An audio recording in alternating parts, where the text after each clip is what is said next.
ভাজা হয়ে গেছে একদম লাল লাল করে। আর এই যে কোয়াশ আলু দিয়ে এই যে মশলা করে রেখেছি। আর এই যে দেখো বন্ধুরা, মাছের পটকা হয়ে গেছে লাল লাল ঝাল ঝাল। কে কে খাওয়া বন্ধুরা চলে আসো। দেখো বন্ধুরা, কে কে মাছের তেল ভালোবাসো, মাছের পটকা চলে আসো বন্ধুরা। দেখো হয়ে গেছে, মাছের তেল নামিয়ে দেবো। এই যে এখন মাছের ঝোল বানাবো। আর এই যে দিয়ে দিলাম তেজপাতা, শুকনো লঙ্কা, দিয়ে দিলাম জিরা, আর দিয়ে দিলাম ওই যে মশলাটা। মাছের ঝোল বানাবো বন্ধুরা, কাতল মাছ। দেখো কাতল মাছের ঝোল হয়ে গেছে। দেখো বন্ধুরা, লাল লাল ঝাল ঝাল। কে কে খাবে বন্ধুরা চলে আসো।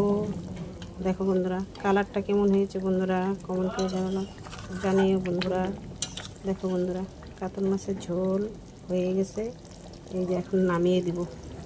দেখো বন্ধুরা, লাল লাল ঝাল ঝাল। কে কে খাবে বন্ধুরা চলে আসো। কার কার বাড়িতে কী কী রান্না হচ্ছে বন্ধুরা কমেন্ট করে জানিও। আমি তো কাতল মাছ রান্না করতেছি। দেখো বন্ধুরা।